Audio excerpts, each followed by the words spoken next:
Bonjour à tous. Donc, effectivement, je suis Françoise Debois. Je suis la vice-présidente de notre belle association l'AFSEN. Notre président, Laurent Thieffry, avait prévu d'être avec nous aujourd'hui. Malheureusement, il a été retenu par des obligations professionnelles auxquelles il ne pouvait pas se soustraire. Donc, j'ai fait la relève et donc je suis très heureuse et honorée d'introduire cette journée AFSEN de 2024. Voilà.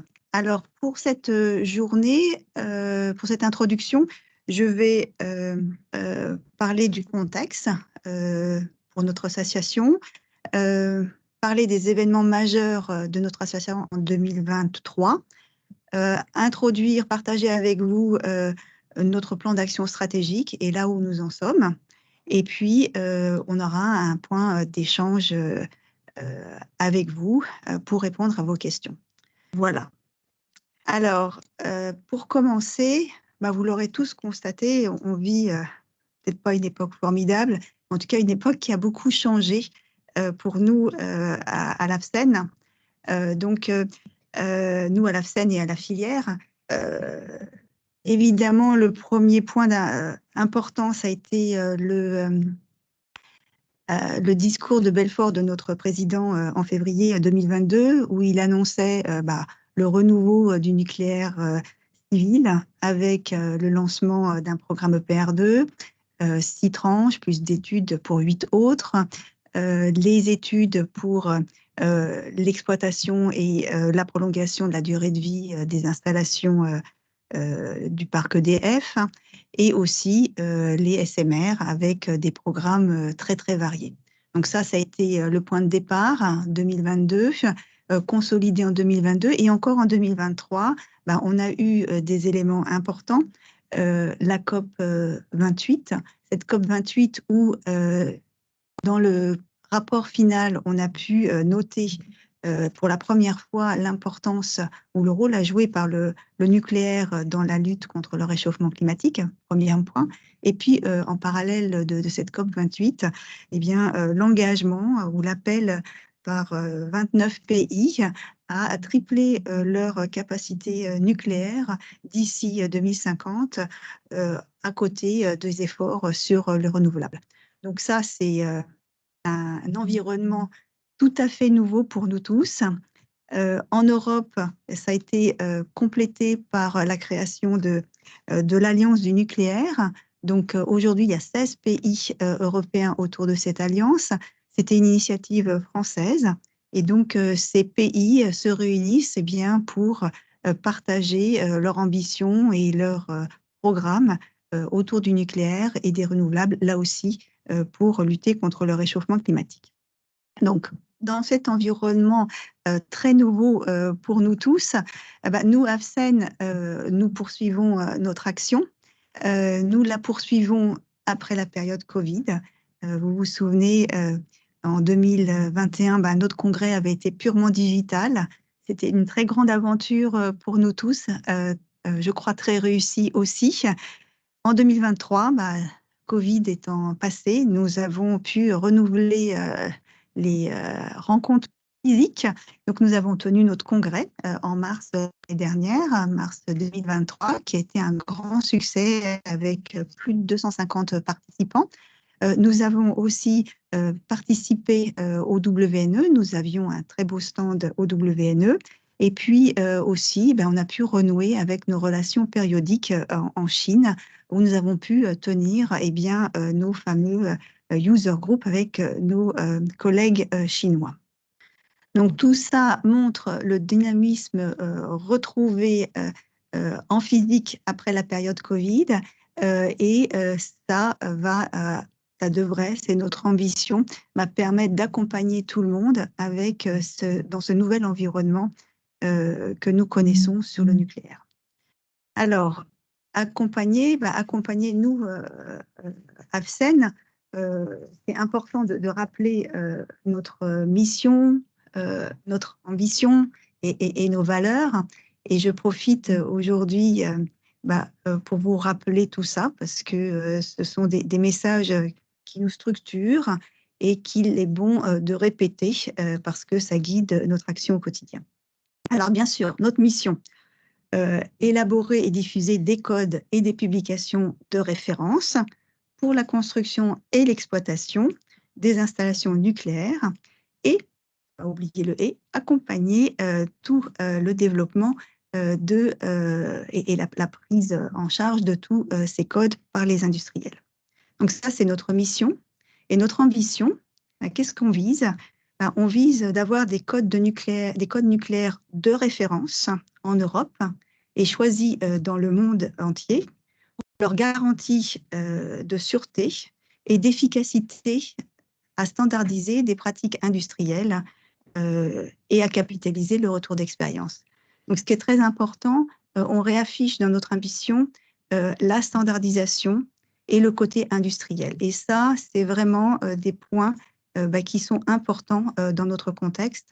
Aujourd'hui, le renouvellement du nucléaire se fera par la standardisation et par la mise en avant de pratiques industrielles. On a vraiment besoin de gagner sur l'efficacité, sur le temps, pour répondre aux enjeux climatiques.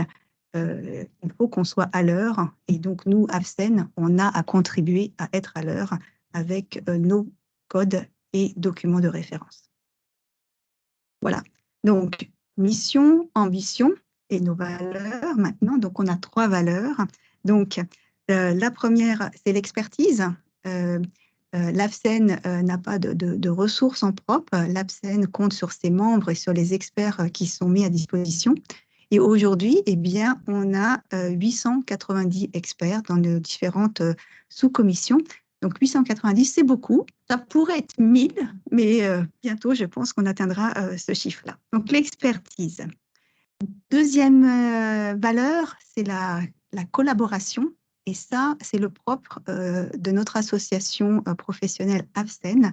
La collaboration, moi, j'ai été très émue lorsque j'ai découvert l'AFCEN en 2014-2015, de voir des professionnels, qui par ailleurs sont des concurrents dans le quotidien, eh bien, s'asseoir autour d'une table pour trouver des solutions à un problème commun. Et ça marche, et c'est très émouvant. On a encore des souvenirs et très émus de ces situations. Et ça, c'est notre richesse à nous, la collaboration au-delà des enjeux commerciaux pour trouver des solutions standardisées pour la sûreté et la performance industrielle.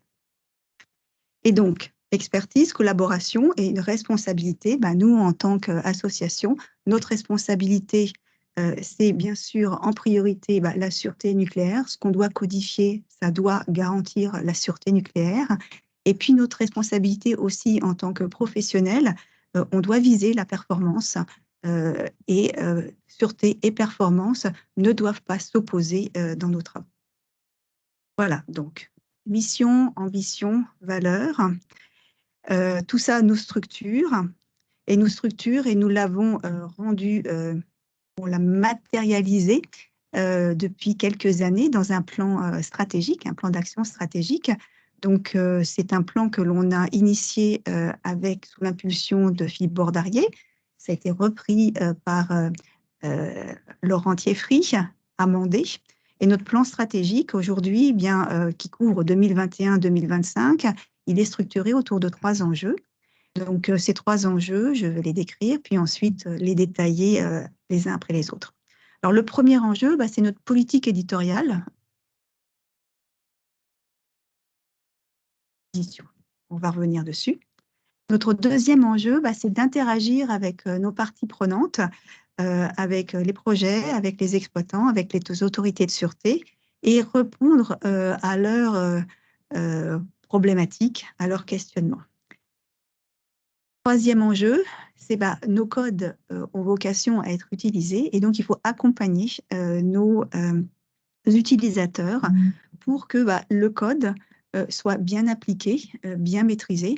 Il ne suffit pas d'avoir un code puis placé sur étagère. Nous, ce que l'on vise, c'est un code appliqué sur le terrain, dans les ateliers, dans les bureaux.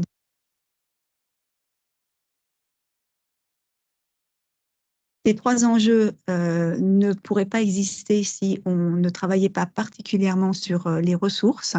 On a à gérer toute notre population d'experts. J'ai mentionné tout à l'heure 890 experts. On a une organisation, des rôles spécifiques et on travaille donc à cette professionnalisation de notre volet RH au sein de l'AFSEN. Voilà. Donc, ce plan stratégique 2021-2025, donc je vais revenir sur chacun des trois enjeux. Et le premier, c'est la politique éditoriale. Alors, notre politique éditoriale, ben là aussi, on s'est professionnalisé puisque on avait déjà lancé des programmes éditoriaux pour certains codes. Et l'année dernière, eh bien, on a généralisé l'approche, on l'a standardisé aussi.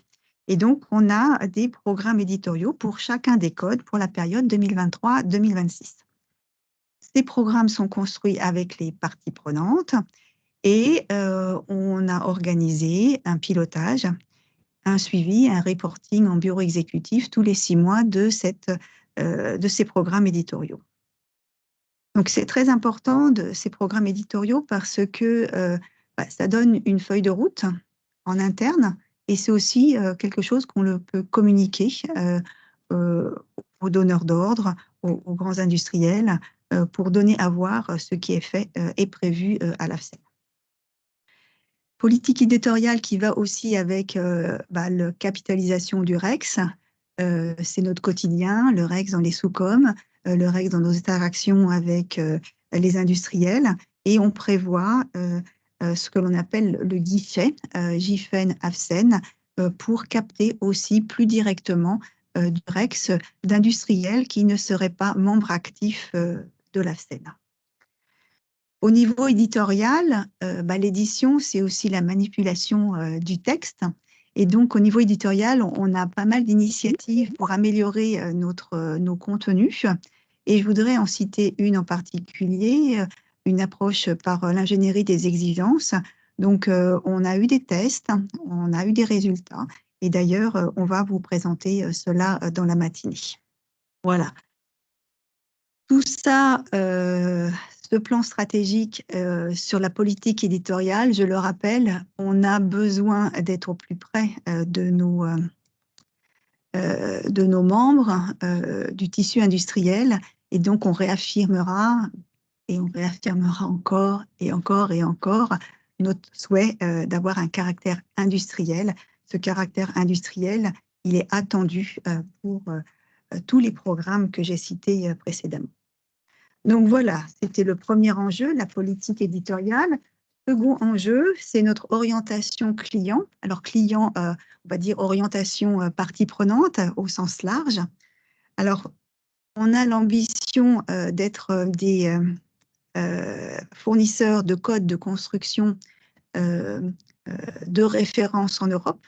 Et donc pour cela, il faut au niveau européen influencer. Et donc, on a plusieurs initiatives, des initiatives déjà anciennes et qui durent et qui donnent des résultats, notamment le workshop 64.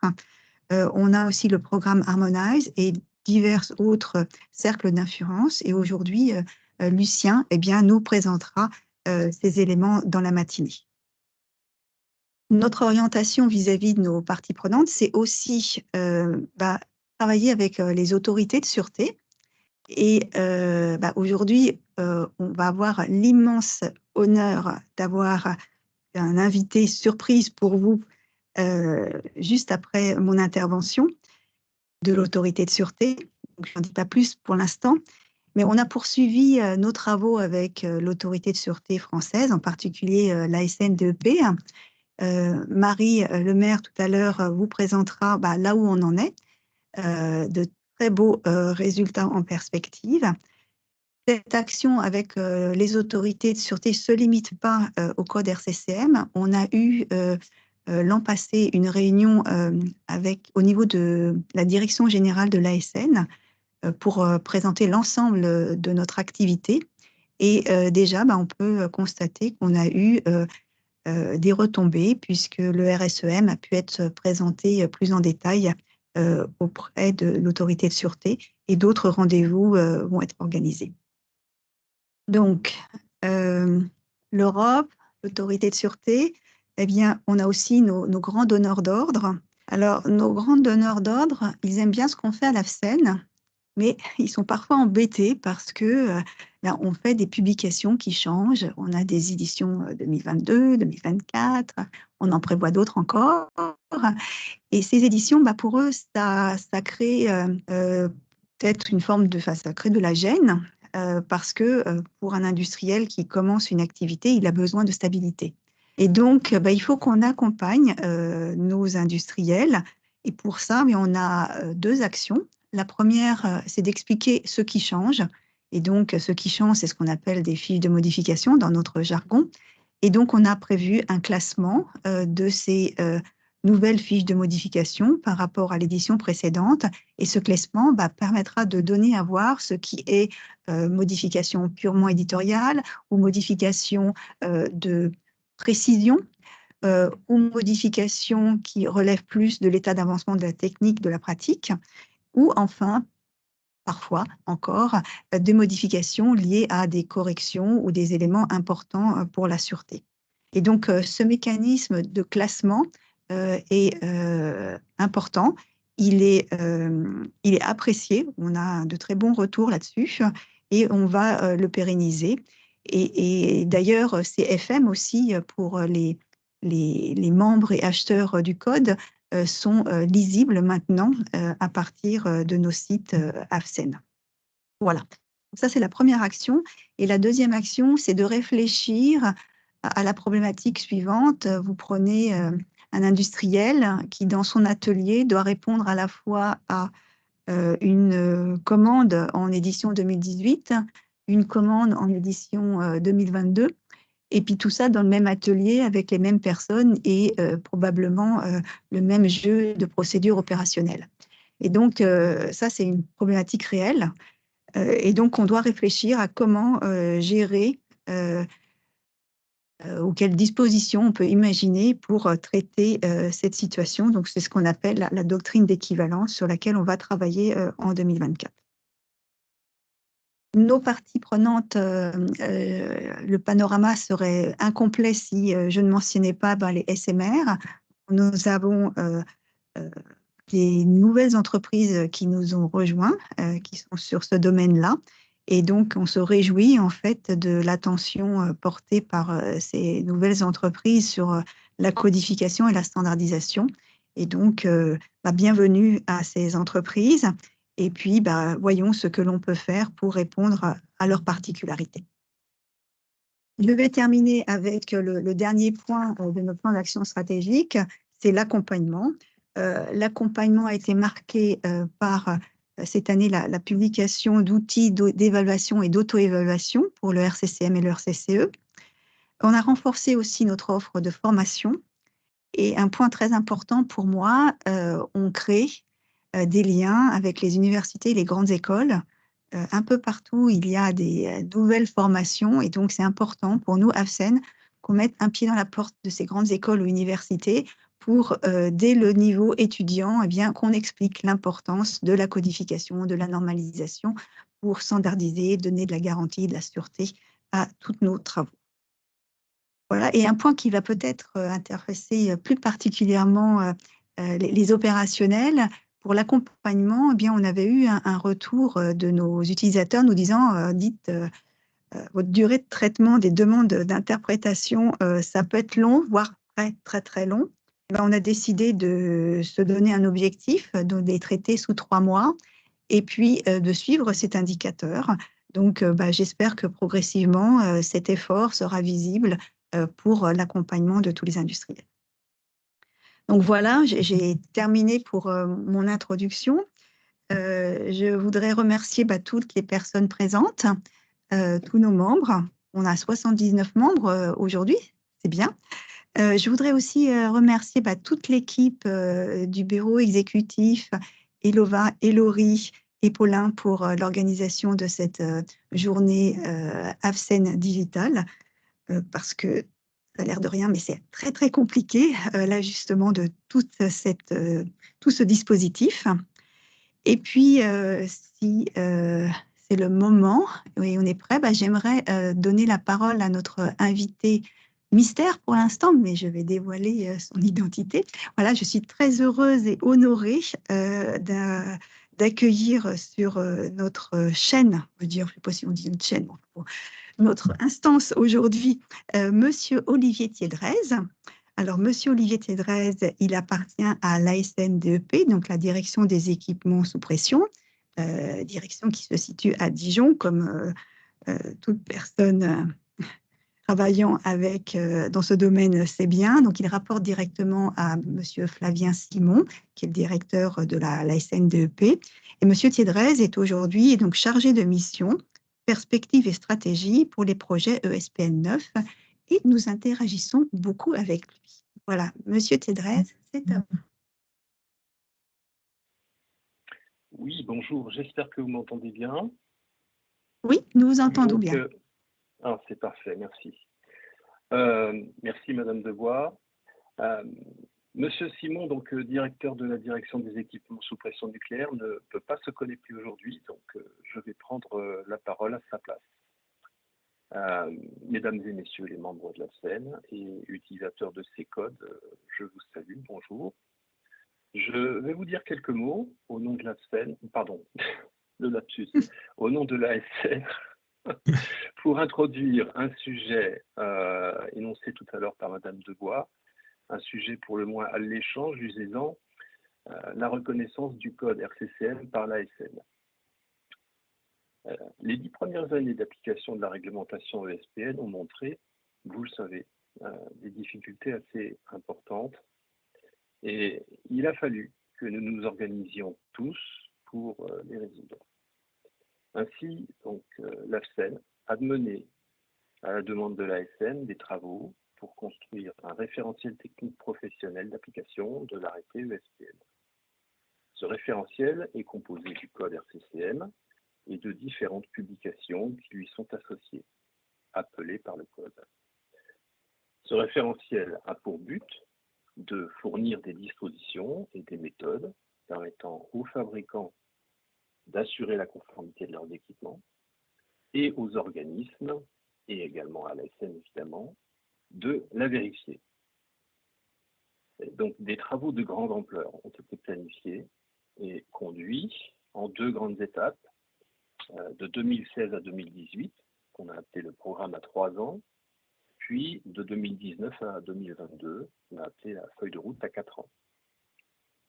L'exploitant national et les fabricants y ont tous, ou presque, activement contribué. On voit donc qu'il s'agit d'une œuvre de longue haleine. Et on voit aussi qu'il s'agit d'une œuvre collective. Et Madame Debois l'a souligné tout à l'heure, c'est un travail de collectif, de collaboration. Les travaux se sont déroulés en étroite concertation avec l'ASN et le GSN, qui représentent les organismes habilités, qui donc ont suivi l'avancement de ces travaux et ont évalué les productions. Tous ces efforts, importants, très importants, ont déjà été reconnus par l'ASN dans une lettre d'octobre 2019 au terme du programme à 3 ans. Et ils vont prochainement déboucher sur une reconnaissance du RCCM, édition 2018, par l'ASN. Les éditions suivantes seront par la suite également reconnues. Bon, il y aura des conditions, c'est bien normal. En nombre limité toutefois, et je dirais même à mesure qu'elles seront adoptées, ces conditions, par les fabricants, et que les éditions successives du code seront reconnues, ce nombre de conditions devrait se réduire. Il faut pérenniser ces acquis. Il faut aussi garantir que l'effet nouveau, suffisamment important, puisse être pris en compte à hauteur de leurs enjeux dans le RCCM, si nécessaire, et dans les réalisations en cours, si nécessaire également. Donc pour cela, l'ASN, le GSN ont travaillé ensemble ces derniers mois à définir des dispositions adaptées avec 3 grands objectifs. Premier objectif, que le RCCM et les publications qui lui sont associées puissent constituer de façon permanente et continue un socle qui traduit l'état d'avancement de la technique et de la pratique. Deuxième objectif, qu'au démarrage d'une réalisation, ce socle soit choisi pour référentiel technique déclaré. Il y aura sans doute quelques modalités particulières à convenir pour les paliers de réacteurs, par exemple. Et troisième objectif, qu'une veille concertée soit faite pour détecter, analyser et prendre les mesures qui conviennent au sujet des faits nouveaux qui surviennent. Mais je ne souhaite pas dévoiler davantage ce que vous découvrirez ce matin, donc au premier point des sujets particuliers. L'ASN espère que le nouveau statut du RCCM ainsi que les dispositions qui lui sont associées pour son maintien dans le temps recueilleront l'adhésion de tous les acteurs.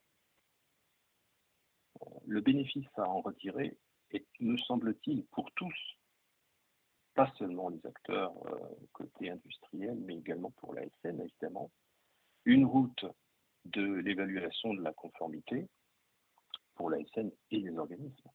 Une route de l'évaluation de la conformité bien mieux connue, certes toujours exigeante, surtout pour le niveau N1, mais une route bien éclairée, bien fléchée et prévisible. Je vous remercie de votre attention. Merci beaucoup, Monsieur Thérèse. Je suis sensible à l'image de la route que vous avez prise, une route bien éclairée pour de la prévisibilité. Et c'est effectivement ce que l'on vise avec tous nos travaux. Et comme on le répète toujours, l'industrie, pour être industrielle, si nos référentiels partagés sont stabilisés, prévisibles et cadencés. Et donc sur cette route, on aura peut-être des points d'arrêt, mais ces points d'arrêt, comme on l'a déjà imagé par le passé, faisons en sorte que ces points d'arrêt soient comme ces passages automatiques sur l'autoroute où on réduit à 30 ou à 50 km/h, bien sûr, parce qu'il faut passer le péage, mais on ne s'arrête pas parce que tout est organisé, prévu et convenu à l'avance. Voilà, ça c'est notre ambition ultime et je pense qu'elle est nécessaire pour réussir ce grand renouveau du nucléaire civil et toutes ces ambitions qu'on a citées tout à l'heure. Donc, merci beaucoup, Monsieur Thiédresse, pour votre intervention. C'est important de donner à nos membres et participants aujourd'hui de la réalité de notre interaction ASN-AFSEN, réalité qui donne des résultats. Et je crois que l'ASN et l'AFSEN peuvent être fiers de tout ce qui est fait avec le GSN, bien sûr, et tous les membres.